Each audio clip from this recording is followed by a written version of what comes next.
صوبے پنجاب کے مغربی حصے میں واقع ضلع بھکر سے 30 کلومیٹر کا سفر اور آپ پہنچتے ہیں بستی سہلاں والا، جو اندھوں کی بستی کے نام سے جانی جاتی ہے۔ یہاں ہر راستہ ایسے گھر لے جاتا ہے جہاں کہیں کہیں تو ایک یا دو نہیں بلکہ نابیناؤں کا پورا کنبہ بستا ہے۔ 35 سال کی عمر تک دنیا دیکھنے والے غلام حسین کی بصارت 40 سال کی عمر تک جا چکی تھی۔ آنکھوں سے کچھ نظر نہیں آتا، دیا روشنی جل رہی ہے یا نہیں کچھ پتہ نہیں چلتا۔ میں آنکھوں سے محتاج ہوں، میرا بھائی، میری ساس، میری والدہ سب آنکھوں سے محروم ہیں اور بیوی بھی ایک آنکھ سے نابینا ہے۔ غلام حسین کے 7 بچوں میں سے 4 بیٹے اور 1 بیٹی نابینا ہیں اور اس معذوری کا سلسلہ رکا نہیں بلکہ اگلی نسل میں بھی منتقل ہو چکا ہے۔ ہم اپنے بڑوں سے سن رہے ہیں کہ 60-70 سال سے یہ چوتھی نسل ہے جو اس محتاجی میں گھری ہے۔ ہمارے بعض بڑوں کی نہ صرف آنکھیں تھیں بلکہ پڑھے لکھے بھی تھے۔ ان کے بعد آدھے بچے ان کے نابینا اور آدھے ٹھیک تھے۔ اب ہماری نسل میں مسئلہ بڑھ گیا ہے۔ ڈاکٹر شمشاد آنکھوں کے ڈاکٹر ہیں اور اس علاقے میں بینائی کے مسئلے پر گزشتہ 18 سال سے تحقیق کر رہے ہیں۔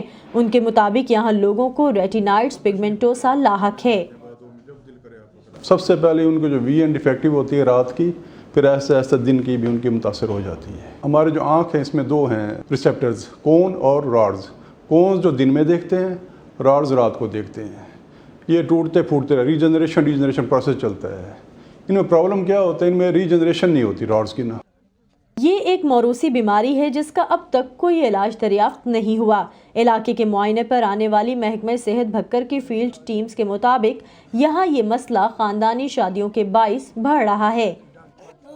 بیماری کا تعلق علاج سے نہیں ہے، صرف پریونشن سے ہے، تو وہ ہم ان کو بتا سکتے ہیں کہ آپ جو ہے نا یہ شادی نہ کریں آپس میں، تو یہ پریونشن میں آ جاتا ہے۔ آگے ان کی مجبوری یہی ہوتی ہے کہ باہر کے لوگ بھی ان سے جو ہے نا وہ میرجز نہیں کرنا چاہ رہے، جس کی وجہ سے یہ بھی اپنے بستی میں ہی محدود ہو کے رہ گئے ہیں۔ قمر مائی کی شادی 12 سال پہلے اپنے چچا زاد نعیم سے ہوئی۔ وہ خود تو دیکھ سکتی ہیں لیکن شوہر سے بینائی کا مسئلہ 4 میں سے 2 بچوں میں منتقل ہو چکا ہے۔ اس بستی کے تمام افراد کی فکر کا محور اب صرف اپنے بچے ہیں۔ سب بچوں کی فکر ہے کہ ان کا کیا بنے گا، کون ان سے رشتہ کرے گا، انہیں اپنے گھر لے جائے گا۔ آنکھوں والے تو نہیں اپنائیں گے۔ اپنی تو جیسی بھی ہے گزر رہی ہے، لیکن بچوں کا کیا بنے گا؟ جن کی آنکھیں ہیں وہ پڑھ رہے ہیں، جو آنکھوں سے محروم ہیں وہ نہیں پڑھتے۔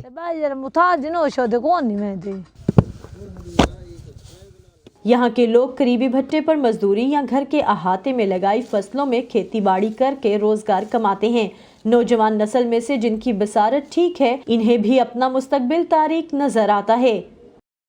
مڈل مکمل ہے، میں نے درخواست دیا، کسی نے بھی جواب نہیں دیا۔ ہم جو 200-300 دیہڑی بٹھے دے لیتے ہیں، ہمارے گھر کا نظام بھی نہیں چلتا۔ مکان اسر دے پائیں یا کوئی کہیں نوکری کے لیے جائیں تو کہتے ہیں کیسے کرو گے، کوئی چیز نہ تمہیں لگ جائے، ذمہ لگ جائے، کوئی ایٹ لگ جائے۔